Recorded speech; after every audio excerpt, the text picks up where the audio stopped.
Olá a todos, então, pessoal, tudo bem? Bom, então tá aqui, ó.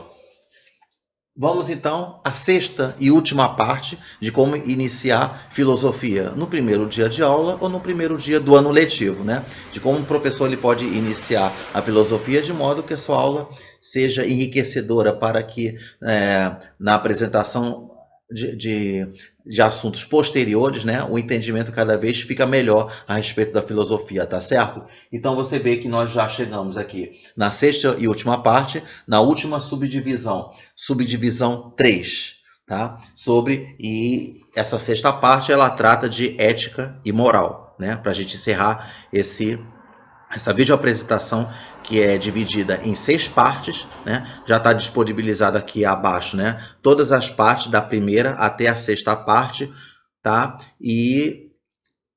Que pode ser, né, e que sirva, né, de um acervo muito grande que o professor ele pode utilizar para quem assiste, né, as minhas videoapresentações e que essas videoapresentações podem ser úteis para que o professor em sala de aula ele consiga fazer com que o estudante ele consiga entender qual é a importância de estudar filosofia tanto na escola como também na universidade, certo? E que também ele tem que saber, o estudante, que quando ele está estudando filosofia, ele vai compreender que a filosofia ela é utilizada o tempo todo, em qualquer lugar que você esteja. Pode ser na sua casa, pode ser no local de trabalho, pode ser na própria escola, na própria universidade, tá certo?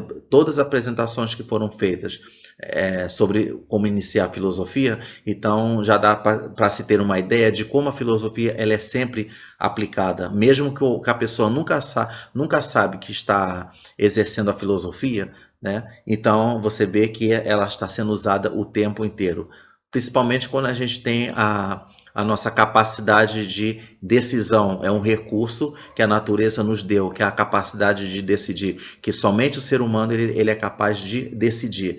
Somente o ser humano é capaz de aprender e somente o ser humano ele é capaz de raciocinar, né? Somente o ser humano é capaz de exercer questionamentos, reflexões. É o único ser vivo da espécie humana que sabe, que questiona tudo, que exerce a curiosidade. O animal já não faz isso, deixando bem claro que animal a ética não é associada para os demais animais, como o leão, como a girafa, né, como o crocodilo, como o cavalo, como o cachorro. Eles não são seres vivos que não podem exercer esse poder, capacidade de decisão, porque eles já nascem prontos. Nós não, nós nascemos de páginas vazias. Cabe a nós preenchermos essas páginas de acordo com o quê? De acordo com o local em que você vive, porque cada local tem suas tradições, tem seus costumes, tudo o que a gente vai, né, ao longo de toda a vida, a gente vai se deparando com altos e baixos, com malícias, vamos deparar com várias coisas acontecendo no mundo e que todos fazem parte, né, da tentativa de erro e acerto, né?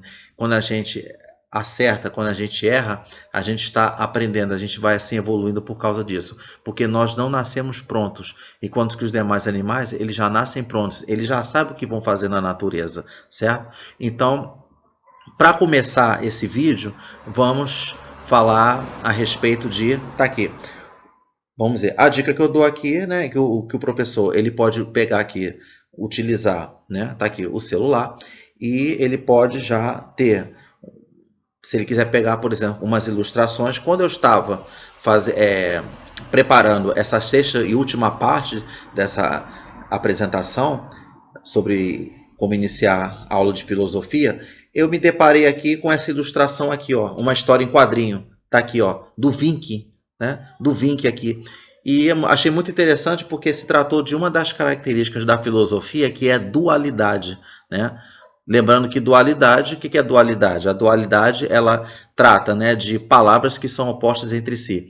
Ele faz uma analogia com antônimo. Antônimo, o que é antônimo? Trata também de palavras opostas entre si. Antônimo é mais ligado à disciplina de língua portuguesa. E antítese, lembrando que antítese é também ligado a palavras opostas entre si, mas que antítese ele é ligado ao estudo literário, quando você entra naquele assunto de figuras de linguagem. Qual é a diferença entre antítese, dualidade e antônimo? Não tem diferença.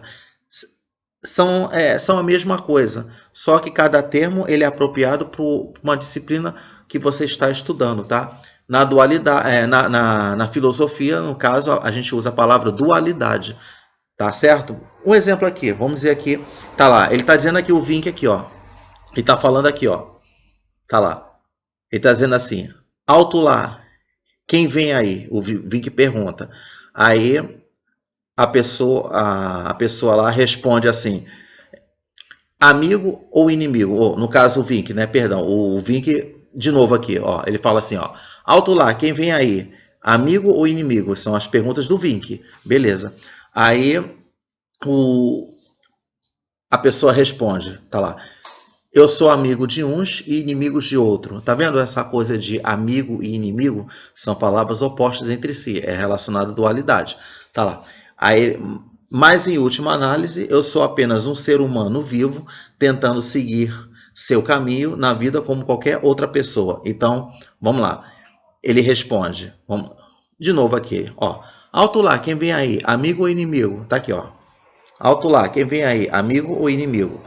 Aí ele diz assim, eu sou amigo de uns e inimigo de outros, mas em última análise eu sou apenas um ser vivo, um ser humano vivo tentando seguir seu caminho na vida como qualquer outra pessoa.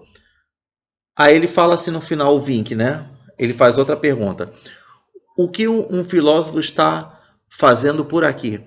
Olha só como é que é interessante, porque quando ele fala, por que ele mencionou a palavra filósofo? Por que ele chegou a essa conclusão que a pessoa que respondeu a ele é um filósofo? Porque ele falou que, em última análise, eu sou apenas um ser humano vivo, né, que está tentando seguir seu caminho como qualquer outra pessoa. Porque você vê que ele é amigo de uns e inimigos de outros. Você vê que ele fica dividido, ele fica, vamos dizer, no campo do talvez, né? Quem está lembrado assim que eu expliquei nos vídeos anteriores, quando eu puxei aqui uma reta aqui, aí puxei uma outra aqui, e depois eu fiz isso. Tá lá, tá aqui, ó, essa reta aqui. Aqui tá essa reta, aí essa reta é dividida nessa reta aqui eu vou chamar de sim, e essa reta aqui que é chamada de não. Tá aqui, ó. Pronto. Então eu posso dizer assim que eu posso associar o sim como sendo o amigo e o não como sendo o inimigo. Aí eu puxo mais um pouquinho aqui, ó, nesse ponto de encontro das retas. Olha lá. Nesse ponto de encontro das retas, eu puxo, eu estendo, tá aqui, ó. E eu vou colocar aqui o quê? Essa palavra talvez, que é um advérbio, né? Que na língua portuguesa se chama advérbio de dúvida na classe gramatical. Tá lá, talvez. Então, ó, ele está aqui no campo do talvez. Então, mas em última análise, eu sou apenas um ser humano vivo, né? Que tentando seguir seu caminho, assim como qualquer outra pessoa, como ele fala ali no quadrinho. Ele está no campo do talvez. É justamente aqui no talvez que está o campo da reflexão, dos questionamentos, né, das hipóteses, né, é o campo das incertezas.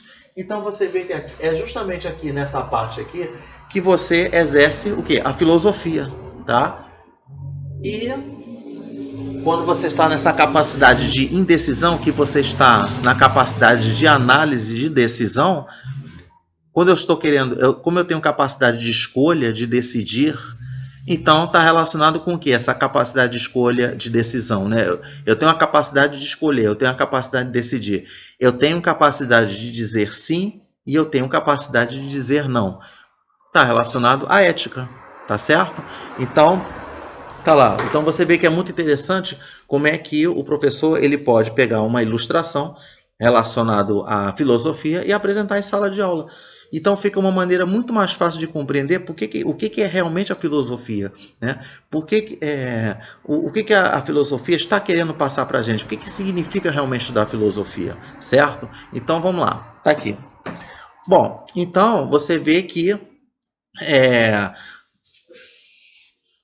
aqui estão os tópicos, né, que a gente vai falar a respeito, tá aqui, ó, desses tópicos aqui. Nesse primeiro tópico aqui, a gente chama de comportamento moral e imoral. Então vamos lá. O que é o comportamento moral e imoral. E que esse comportamento moral e imoral, ele está relacionado com essa definição aqui da moral, que é a moral é a prática da ética. A moral é a prática da ética. Você vê, é uma outra definição que tem. Para a gente compreender isso aqui, ó, comportamento moral e imoral, e a moral é a prática da ética, eu vou fazer então uma outra coisa aqui. Aqui, ó, vamos lá. Tá aqui, ó, eu apago aqui. Ó, tá aqui. Eu vou apagar, ó, aqui, ó. Eu vou colocar assim. Eu vou colocar aqui, ó, moral, tá aqui. Aqui tá a moral, ó. Aqui tá a moral. Eu vou pegar a moral aqui, eu vou dividir. A moral é dividida em moral propriamente dita, ó, moral propriamente, eu escrevo aqui, ó, propriamente dita. Tá aqui, ó. A moral é dividida em moral propriamente dita e é dividida em imoral. Tá lá. Moral e imoral, né? Entre moral e imoral existe uma terceira, que a gente chama de... Eu posso colocar aqui, eu posso colocar aqui, ó. Pronto, eu coloco aqui, ó. Eu chamo de amoral. Tá aqui. Falei. Aqui nessa parte de amoral. Aqui já nessa parte, nessas três aqui, aí já pode ser já atribuída já para o professor, do próprio professor de filosofia, que ele pode falar a respeito desses três de uma maneira mais detalhada, né? A minha função aqui é apenas dar as dicas, falar de uma maneira bem superficial de como o professor ele pode iniciar esse assunto, né? Dentro da filosofia, que é ética e moral, tá certo? Então vamos dizer assim, só para deixar bem claro aqui, né? Como eu escrevi aqui, a moral, é só para deixar bem claro que a moral, ele está relacionado mais com aquelas pessoas que não têm capacidade de decisão, né? Vamos dizer assim, pessoas que não têm capacidade ainda de decidir e aquelas pessoas que perderam a capacidade de decisão, perderam a capacidade de autonomia. Por exemplo, quando a pessoa já fica já idosa, e nem todo idoso, claro, né, mas alguns idosos desenvolvem, né, problemas neuropatológicos relacionados, por exemplo, a Alzheimer, né, e que não tem mais capacidade de responder por si. Então, eles acabam sendo, né, ajudados, né, já ficando na condição de dependência, né, dos mais próximos dos entes, né, filhos, netos, que ficam mais próximos e que tem que ajudar esse idoso que perdeu a capacidade de decisão, né, não pode responder por si. Tá? E outro exemplo é relacionado aos bebês, né? Crianças, né? Crianças de 2, 3, 4 anos não têm a capacidade ainda de decidir por si mesmo, né? Tem que estar ainda sob responsabilidade dos pais. Para você ver que, vamos dizer assim, que a moral ela pode ser parcial ou total. A moral total em relação à criança, uma criança, por exemplo, de 6, 7, 8 anos, não pode ainda exercer certas atividades que um adulto exerce. Quando mesmo um adolescente, por exemplo, de 15, 16, 17 anos, até 17 anos, você vê que ainda está sob responsabilidade dos pais. Apesar de que um adolescente de 15 anos, ele já pode, até de 13 anos mesmo, ele já pode, por exemplo, pegar um ônibus sozinho, ele já pode ir a um banco pagar uma conta, ele já pode... exercer algumas atividades que o adulto faz. Ele pode ir ao supermercado sozinho, fazer alguma compra, beleza? Então você vê que ele está numa moral parcial, tá? E aí quando já completa 18 anos, pronto. Completou 18 anos já na fase adulta, pronto. Ele já sai da condição de amoral para ir para a condição de qual? Depende. Vai entrar na condição de moral propriamente dita e a condição de imoral, né? Então, vamos dizer assim, ele já tem a capacidade de decisão. Se ele já tem a capacidade de decidir, né, então ele já sai dessa condição de amoral, né? Apesar que no amoral, é como eu falei, em certas coisas ele pode ter capacidade de decidir dentro do amoral, tá? Agora, do imoral e do moral, pronto, ele tem a capacidade de decidir totalmente o que vai fazer da vida dele. Já foi para a fase adulta, então ele já perdeu definitivamente, esse cordão umbilical já foi rompido totalmente, né, dos pais, tá? Então tá lá, beleza. Então vamos ver aqui, vamos lá. Comportamento moral e imoral. Vamos dizer o que é isso. Vamos dizer assim, uma pessoa moral age de acordo com os costumes e valores de uma determinada sociedade. Então vamos lá. Então uma pessoa moral, ela age de acordo com os costumes e valores de uma determinada sociedade. O que significa isso? Quando você age de acordo com os seus valores e costumes de uma sociedade, está aqui, ó, na palavra moral. A moral, de uma maneira generalizada, tá? Moral. É isso que é.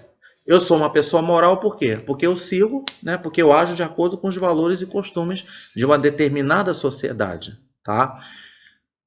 Eu estou aqui no Brasil. Então, se eu vou sair do Brasil para ir morar num outro país, ou então eu estou aqui no estado. Estou aqui no estado. E eu vou querer morar no outro estado. Ah, eu estou aqui numa cidade, mas eu vou morar numa outra cidade a 3 horas daqui. O que acontece?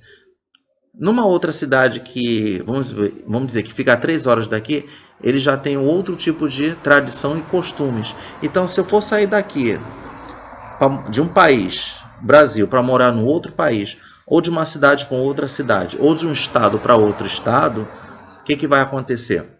Vai acontecer que eu vou, com o tempo, né, vou conhecendo a cidade, vou conhecendo o estado ou outro país, e vou, aos poucos, me adaptando aos costumes e valores daquele local onde eu estou morando, meu local novo de moradia. Mas aí, beleza, tá lá. Mas a pergunta é, mas será que eu vou conseguir seguir as regras do outro local que eu estou morando? Né? Fica a pergunta, né? Então vamos lá, tá ali. Já dei a definição de moral, tá? Lembrando que moral tem outra definição aqui, ó. A moral é a prática da ética, que a gente vai ver através de uns exemplos sobre isso. Vamos lá então. Então, se uma pessoa moral age de acordo com os costumes e valores de uma sociedade, ou seja, quem segue as regras é uma pessoa moral. E quem as desobedece é uma pessoa imoral. Moral, então já entrei nessa parte aqui de moral e imoral. Vamos lá então.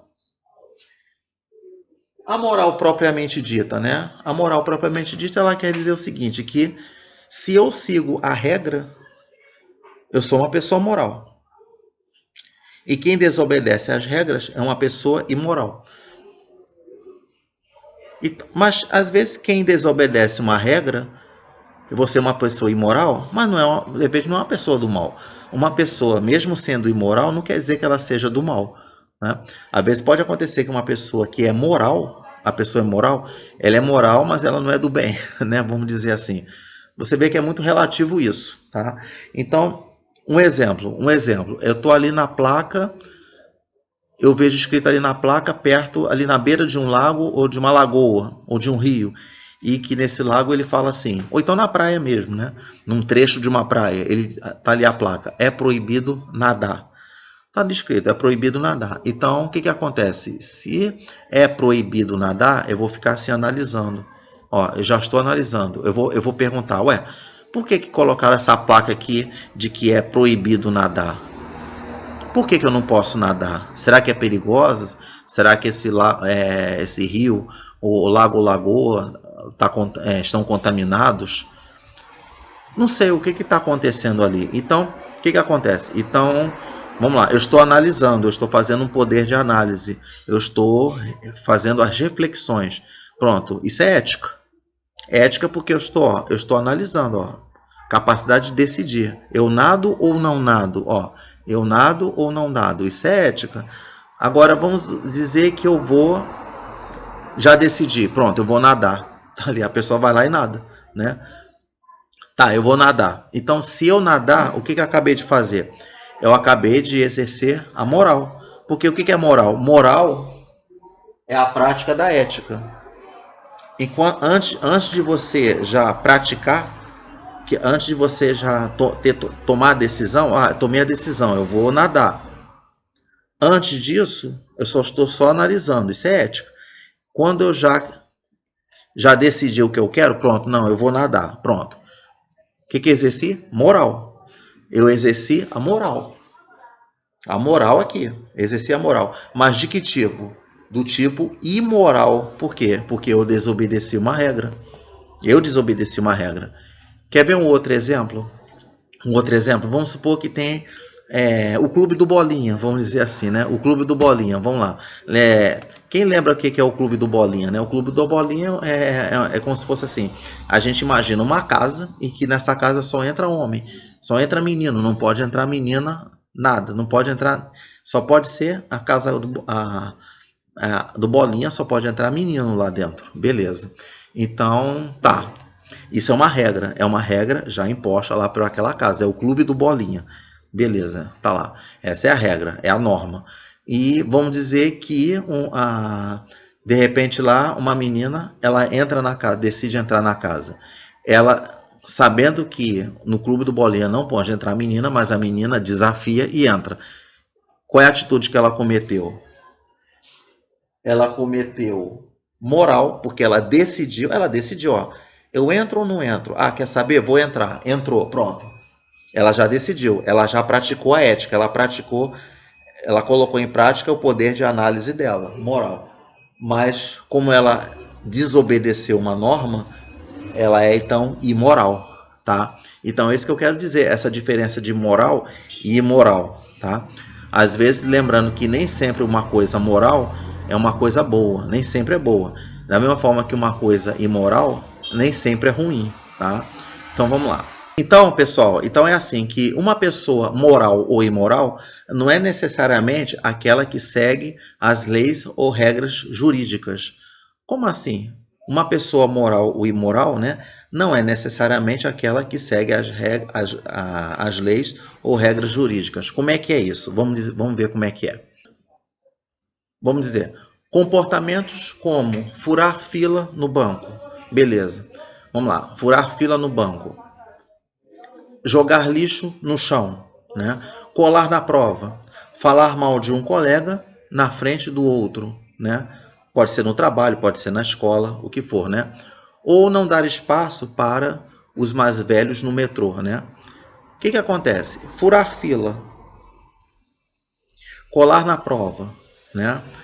Jogar lixo no chão, não dar espaço para os idosos no metrô, ou então falar mal de um colega na frente do outro.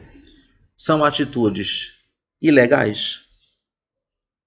Resposta: são atitudes ilegais? Não, não são ilegais, né? Esses tipos de exemplos que eu citei não são considerados ilegais. Por quê? Então está relacionado à lei, né? Então vamos dizer, ética e lei andam sempre juntos, né? Não, não andam sempre juntos. Sabe por que não? Ética não tem nada a ver com a lei. Já pensou se um aluno pergunta assim para o professor de filosofia, mas professor, por que ética não está ligado com lei? Aí o professor ele pode responder assim, não está ligado? Vamos pegar o exemplo de furar na fila. Vamos dizer, se você furar a fila de um banco, você vai ser preso? O aluno, obviamente, vai responder que não, eu não vou ser preso por eu furar a fila de um banco. Ah, e se você colar na minha prova, você colar na minha prova, eu vou prender você se você colar na minha prova? Não, não vou prender você. Então não está ligado à lei, porque eu não vou prender você por causa disso. Mas pode sofrer outros tipos de punição. Ah, se o aluno colar na prova, o professor vai lá e toma a prova dele e dá 0. Pronto. Esse é um tipo de punição, né? Esse é uma punição em que sentido? É uma punição de sentido moral, né? Do tipo imoral, claro, né? Do tipo assim, é relacionado à parte de reflexão apenas, né? É a mesma coisa que falar que se eu furar a fila do banco, furei a fila de um banco ou num supermercado, então vou chamar a polícia para prender aquela pessoa. Isso não existe, gente. Ninguém vai ser preso por furar a fila de um banco, né? Tá? Então, o que acontece? Então, atitudes como essa não são consideradas ilegais, mas podem ser considerados atos imorais, tá? São atos imorais. O outro exemplo que tem é quando você vê assim, quando você está na fila do supermercado, tem sempre aquele caixa que tem a placa de preferencial. Ah, né, nessa fila do caixa aqui, só apenas relacionado às pessoas gestantes, né? Pessoas idosas, né? Acima de 60 anos, pessoas com criança no colo. O que acontece? O que está acontecendo ali? Beleza. Aí entra uma pessoa que não está dentro daquelas regras. Aquela pessoa é uma pessoa que é abaixo de 60 anos, né? Não tem criança nenhuma com a pessoa, que tá, desde que esteja no colo, claro, né? Não é uma pessoa cadeirante, nada disso. Não é uma pessoa com deficiência. Deficiência. Então, o que acontece? Então, se essa pessoa entrar nessa fila, qual o ato que ela está cometendo? É um ato ilegal ou ato imoral? É um ato imoral, né? Porque ali você vê que então está ligado a situações de conscientização, tá? Então você vê que são tipo de exemplos, né, que eu citei que não estão ligados à parte jurídica, né, à parte de leis, tá certo? Então, tá lá. Tá aqui, ó. Quando ele fala aqui, ó, a ética trata de princípios e não de mandamentos. Vamos ver como é que é isso, né? A regra, aliás, perdão, a ética, ela trata de princípios e não de mandamentos, né? Como assim que ela trata de princípios e não de mandamentos? A gente tem que ver que a moral, né? A moral, ela está ligado à convenção e a ética, reflexão. Analisa esses dois tópicos aqui, né? Quando a gente fala que a ética trata de princípios e não de mandamentos.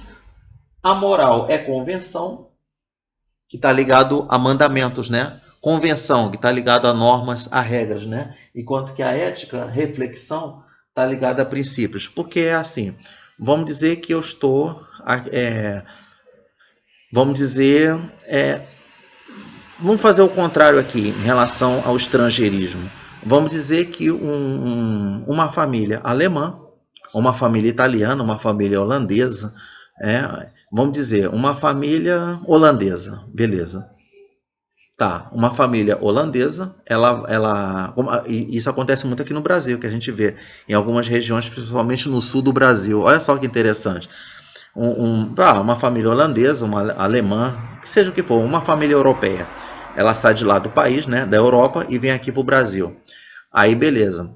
Quando você está numa cidade onde tem uma vila lá, uma região que tem europeus, o que você vê ali com os europeus? Quando você vê os europeus, você vê que ele mantém, e vocês olham que eles mantêm aquelas tradições deles, né? Oriundas lá da Europa e aqui no Brasil, e ele exercem ainda esses costumes deles aqui no Brasil, tá? O alemão, ele faz a festa dele ali, os alemães, com aquela cerveja, aquele canecão de cerveja, e que brasileiro, né, acaba participando junto ali dos alemães, né, das festividades, da tradição do continente de origem deles, né? Aí você olha ali e vê. E o que acontece? Mesmo a família alemã, ela sai de lá da Alemanha e vem para o Brasil, o que acontece?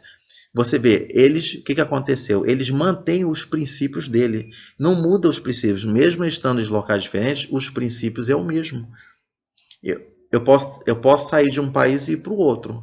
Eu posso até seguir as regras lá daquele outro país em que eu estou. Eu tenho que me adaptar, porque eu estou no local em que eu tenho que realmente me adaptar para eu fazer parte da sociedade, né? Eu posso não concordar com algumas regras e normas que tem naquele país, né? Eu posso não concordar, mas eu vou ser obrigado a agir de acordo com aquelas tradições ali daquele país. Mas os meus princípios nunca vão mudar, nunca vão mudar, né? E nunca vai assim, por exemplo, vamos supor, eu vou para outro país lá por exemplo, música, eu vou escutar uma música dos europeus lá, tá lá, uma música lá. E aí eu decido, mas assim, não vou colocar essa música não. Eu vou colocar a música de que eu gosto. Vamos supor, brasileiro, um exemplo, brasileiro vai escutar samba no país onde ele está. Veja bem, né? Você vê, mas eu vou continuar escutando as minhas músicas, que é samba, que faz parte do meu país. Tá bom. Pronto. O que aconteceu? Você vê que você manteve os seus princípios, né? Você não mudou, você não seguiu aquelas regras ali, né? Algumas regras, claro, né? Não, algumas outras regras você tem que seguir, mas certas regras você não precisa seguir. Eu vou manter os meus princípios, né? Tá lá. Um outro exemplo em relação a essa coisa de princípios, né? Tá lá. Princípios e mandamentos, né? Vamos dizer assim. Vou relacionar com ética pessoal e ética profissional, tá? Então vamos lá. Ética pessoal e ética profissional. Eu estou, vamos supor, na minha casa. Eu estou na minha casa e eu vou eu mantenho ali toda aquela minha tradição, meu comportamento, não só na minha casa, como também na rua. Ou seja, eu estou exercendo atividades fora do meu trabalho. Beleza, eu estou exercendo atividades fora do meu trabalho. Vamos dizer que eu trabalho numa empresa e que essa empresa ela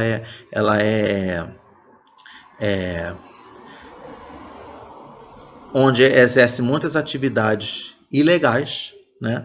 Atividades imorais, e eu estou trabalhando numa empresa em que tem atitudes de corrupção, né? Que tem lá outros funcionários, empresários que exercem a corrupção naquela empresa. Aí tá lá. O que acontece? Como eu estou trabalhando nessa empresa e eu sei que isso acontece, o que eu vou ter que fazer? Vamos dizer assim que vamos colocar a ideia de que o emprego está difícil, o emprego está, então eu não tenho para onde outro local ir. Eu vou ter que continuar trabalhando nessa empresa, mesmo as falcatruas que está tendo na empresa. Então eu vou ter que me sinto obrigado a agir de acordo com o que acontece lá na empresa, né? E o que acontece?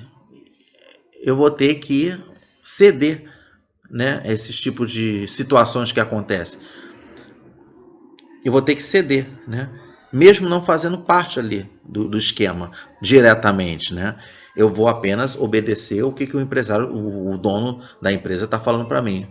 Você vai fazer isso, beleza. Tá. Eu apenas vou seguir ordens, né? Na parte ali de escritório, beleza.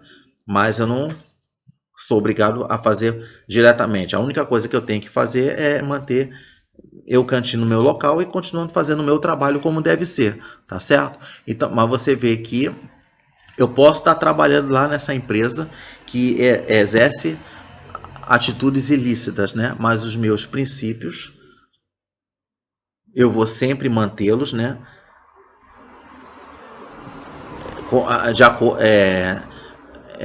Correspondentes às minhas atividades pessoais dentro da minha casa, fora do trabalho, tá? Então você vê, olha só como é que são as coisas, né? Em relação a essa coisa de ética princípios, né? A ética sua nunca muda. Só muda de endereço apenas, né? Mas mudar internamente não muda, tá? Agora a moral não. A moral como está relacionado a mandamentos, então você vai ter que obedecer às normas que está ali naquela empresa, mesmo ela sendo lícita ou ilícita, tá? Então esse é um exemplo para ficar bem claro a respeito disso, tá? Então você vê que, falando aqui da ética, né? Então você vê que a ética ela reflete e questiona sobre as regras morais. Você vê, é o que eu falei agora em relação ao negócio da empresa, né? A ética ela reflete e questiona sobre as regras morais. Poxa, eu trabalho lá no local e que esse local é desse jeito. Você vê, eu estou refletindo, eu estou questionando, tá? A reflexão ética, né, pode contestar as regras morais vigentes. Eu estou contestando. É o caso que acontece na placa, né, de é proibido nadar. Você vê, eu estou olhando ali, eu estou fazendo minha reflexão, mas por que é proibido? Tá vendo como é que a ética ela reflete e questiona as regras morais? Então, através de exemplos, né, fazer essa diferença entre ética e moral. Para você ver que ética e moral é muito interessante estudar esse assunto, porque tem várias definições. Tem várias definições de ética e várias definições de moral. Por exemplo, uma outra definição de ética que ele fala assim, né? A ética nos ajuda a responder perguntas do tipo: eu quero, eu posso, eu devo. Tá vendo? Olha só uma outra definição de ética. E temos várias definições de éticas, né? Você vê que é impressionante. Você vê que a ética é relacionada à reflexão, a ética ela é um conjunto de princípios e valores, né? Você tem ela relacionada a princípios, né? A ética, ela tem uma característica individual, não é uma característica coletiva como a moral tem. Olha só quantas coisas a gente pode querer pegar a palavra ética e subdividir várias vezes, né? E dando as definições de uma maneira que fique bem mais clara, tá? Então você vê que a ética, né? Ela nos ajuda a responder perguntas do tipo: eu quero, eu posso, eu devo. Na vida, né, do ser humano, a gente tudo quer, né? Eu quero isso, ó. Eu quero. O querer, todo mundo quer. Ah, eu quero. Exemplo, você está num restaurante e que é proibido fumar. Ah, você está no banco, é proibido fumar. No hospital, claro que é proibido fumar, né? O que acontece? Você está ali no hospital e está dizendo que é proibido fumar, beleza. Mas tem um fumante lá que vê aquilo, né, aquela placa, mas ele olha ali, ele questiona, ele está questionando. Ele vai dizer: poxa, não pode fumar não, né? Pronto, olha só, ele está questionando. Isso é ética, porque ele está questionando. Aí depois ele fala: quer saber, eu vou fumar. Eu decidi, então eu vou fumar. Pronto, moral, né? Porque moral é a prática da ética. Tá lá, tá aqui, né? A moral é a prática da ética. Tá lá. Então, eu quero. Eu vou porque eu quero. Porque eu tô com vontade, não sei o que e tal. Então, ele vai querer fumar. Pronto, ele quer, né? Mas o que acontece? Eu quero. Mas eu não posso e não devo. Eu não posso e não devo. Não posso e não devo são coisas diferentes, tá? Porque quando você fala que eu não devo porque está dizendo que está indicando que é proibido. Então eu não devo. Eu vou fazer isso. Olha só, eu vou fazer. Porque eu quero fazer. Eu quero. Tá lá. Mas uma outra pessoa pode dizer assim: poxa, eu quero, mas eu não devo.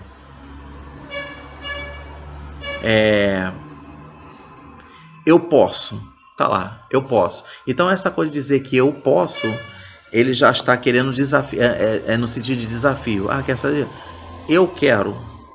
Eu não devo, mas eu quero e posso fazer isso. Quer dizer, ele está desafiando aquela norma. É uma maneira de, como se fosse um espírito aventureiro, dizer que pode fazer. Eu quero porque eu posso fazer isso, eu tenho capacidade de, eu vou driblar essa norma aí. Pronto, eu posso fazer isso. Pronto, olha só como é que é, né? Tá lá. Então a ética então, é ligada a essas perguntas. Eu quero, eu posso, eu devo. Nem tudo pode ser aquilo que eu quero. Nem tudo pode ser ou deve ser aquilo que eu quero, né? Vamos lá. Se você chegou à conclusão que fazer uma fofoca não é legal, vamos dizer, fazer fofoca, ela não é uma coisa boa, né? Não é uma coisa legal. Quando eu falo legal, não é no sentido de lei, não. A gente fala essa palavra legal assim, não é legal, não é bonito você fazer uma fofoca, tá? Né? Você leva isso para o seu dia a dia e procura agir de forma ética, tá lá. O que acontece? Fazer uma fofoca não é uma coisa legal. Mesmo assim, você leva isso no dia a dia. Para você é normal, né? E você, de qualquer maneira, você está sendo ético, né? Porque você está querendo fazer a fofoca. Porque tem que deixar bem claro o seguinte, né? A pessoa mesmo querendo ou não querendo, o que acontece? Tanto a parte positiva e negativa, ela é ética de qualquer maneira, tá? Mesmo que a pessoa desobedeça uma norma, ela não vai deixar de ser ético, né? Porque a gente tem que entender que ética é relacionada à capacidade de escolha de decisão, tá? Não importa se você comete uma atitude lícita ou ilícita, você é ético de qualquer maneira, tá? Então, o que acontece? Quando a gente fala assim, é comum as pessoas pensarem, não vou me meter, né? Pois é antiético. Eu não vou me meter nisso, eu não vou entrar nisso porque eu considero uma atitude antiética. Isso é quando você está relacionado a um local de trabalho, né? Eu não vou me meter nessa roubalheira toda não, porque eu não considero isso ético, eu considero antiético, tá? Porque você mantém os seus princípios e valores ali, tá certo? Porque o que acontece? Quando você tem um princípio ético, quando você relaciona com, eu mantenho os meus princípios e valores. O que é ter um princípio ético? O princípio ético, ele está relacionado assim, eu não posso me apossar aquilo que não me pertence. Eu não me aposso, eu não posso me apoderar, né, daquilo que não me pertence. Pronto. Eu não tenho posse daquilo que não me pertence. Então não vou roubar. Mas pronto. E aquela pessoa que mesmo sabendo que aquela coisa, aquele objeto não pertence a ela, ela quer roubar mesmo assim. Ela é ético? Ela é ético. Continua sendo ético de qualquer maneira. Tá certo? Então vamos lá.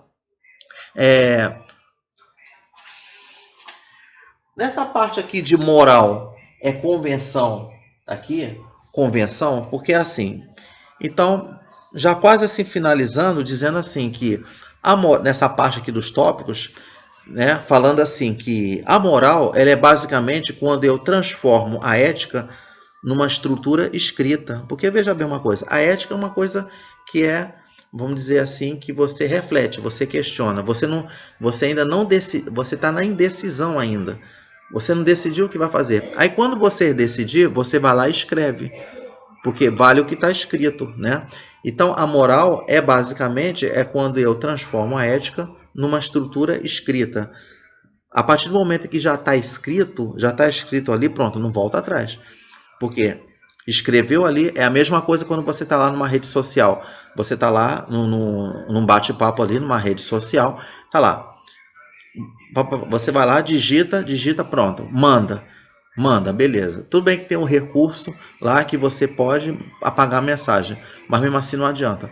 E escreveu ali, vai ter sempre uma pessoa, pelo menos uma pessoa vai ler. Leu aquilo, pronto, já era. Aquilo ali já virou moral. A moral ela não é apagada. Você sabia disso? A moral não é apagada. Uma vez que escreveu ali, mesmo que você apague depois, não vai adiantar. Vai ser sempre uma pessoa que vai ler, né? Então o que vai acontecer? Pronto. Uma vez que é escrita, é moral, né? Então vamos lá. Então a moral é basicamente, né, quando eu transformo a ética numa estrutura escrita, né? E essas normas passam a ser aplicadas e usadas por todo cidadão, tá? Então você vê que o que é moral então? Você vê que tem uma outra definição, que é um conjunto de regras aplicadas ao cotidiano. Pronto, é um conjunto de regras. São coisas que já estão escritas, né? Por isso que fala que a moral é a prática da ética, tá certo? E por último aqui, né, é o pensamento de Aristóteles, né? Pensamento de Aristóteles, vamos lá. Então, Aristóteles. Então, segundo Aristóteles, né, esse grande filósofo grego, segundo Aristóteles, nesse estudo de ética e moral, dentro da filosofia, né, a característica específica, né, do homem em comparação com os outros animais, né, é que somente ele, o homem, né, ele tem o sentimento do bem e do mal, tá? E do justo e do injusto, né? E de outras qualidades morais, né? Então, repetindo, né?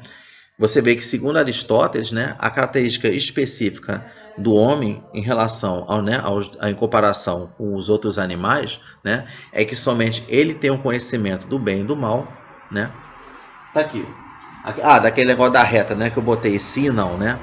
Conhecimento do sim e do não, do bem e do mal, do sim e do não, do justo e do injusto, né? E de outras qualidades morais. Então, qualidades morais, gente, é isso que acontece, né? Exemplo de qualidades morais: o bem, o mal, né? O justo, do injusto, né?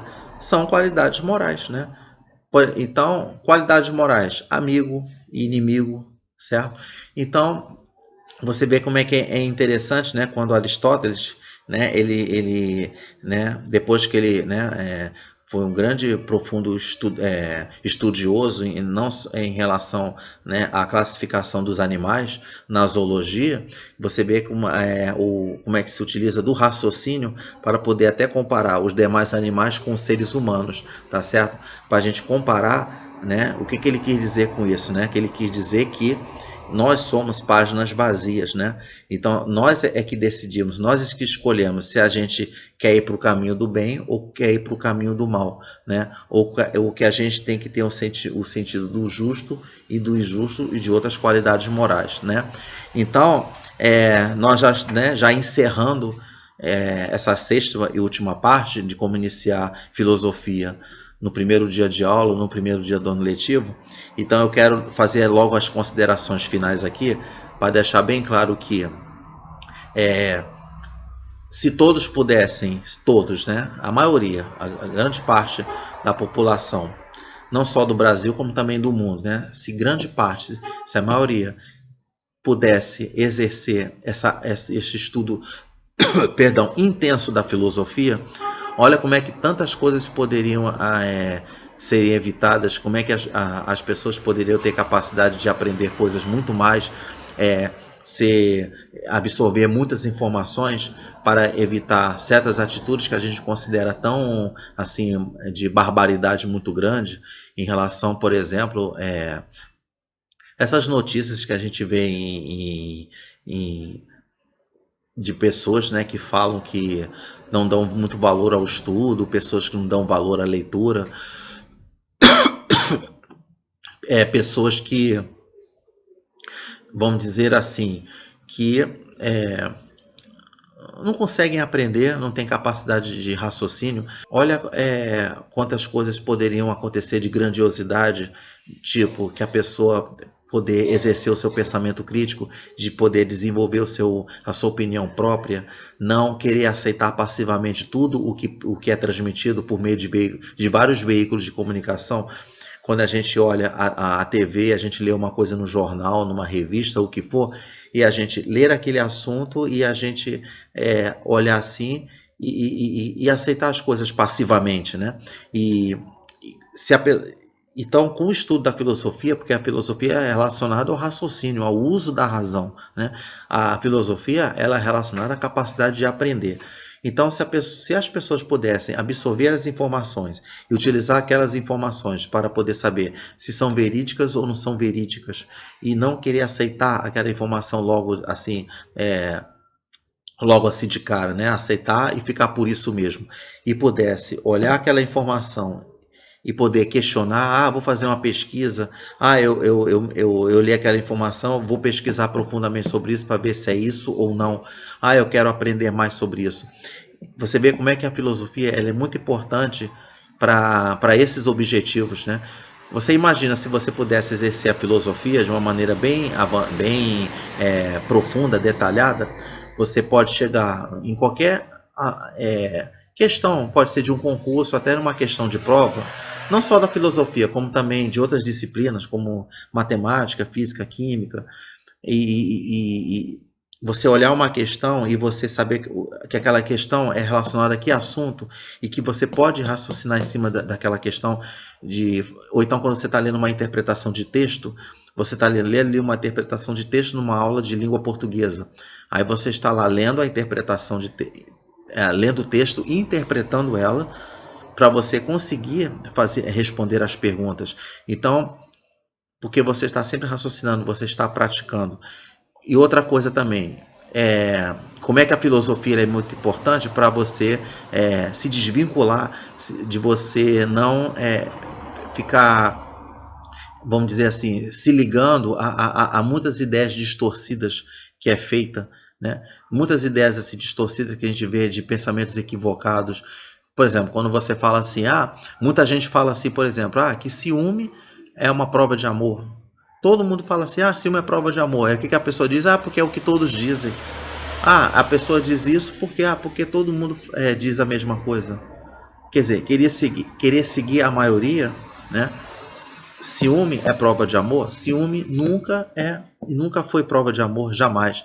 A pessoa tem aquela ideia que se a pessoa não tiver ciúme, a pessoa não gosta de mim, a pessoa não é apaixonada por mim, aquela pessoa não tem ciúme, então a pessoa não tá me provando que não gosta de mim. É mentira, nunca é. Ciúme é apenas um sentimento de exclusividade, apenas, tá? E que não tem nada a ver com relação de prova de amor, isso não existe. Então, entre essas ideias e outras ideias, né? Como você pode ver que certas coisas distorcidas podem ser evitadas, né? E as pessoas aprenderem tudo por associação, aprenderem de coisas erradas que vêm desde berço, né? Começa ali desde berço ali, né? Do básico, né?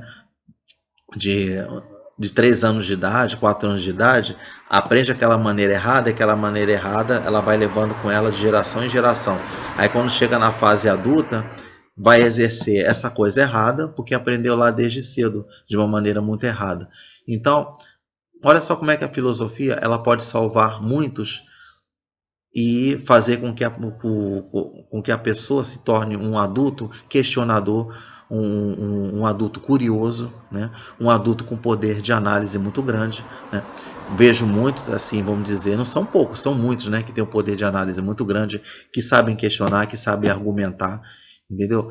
Pode ser exercendo a filosofia ou não. Você, quando você quer exercer um poder argumentador, você quer exercer um poder de um pesquisador, de uma informação que você está recebendo, não precisa exatamente, vamos dizer, estudar filosofia. Mas, quando você estuda filosofia, você conclui que a filosofia está sempre presente. Ah, mas olha só, mas eu sou um questionador, eu bato papo, eu converso sobre variados assuntos. Tá, mas nem por isso, mas não foi a filosofia que foi responsável por isso, tudo bem.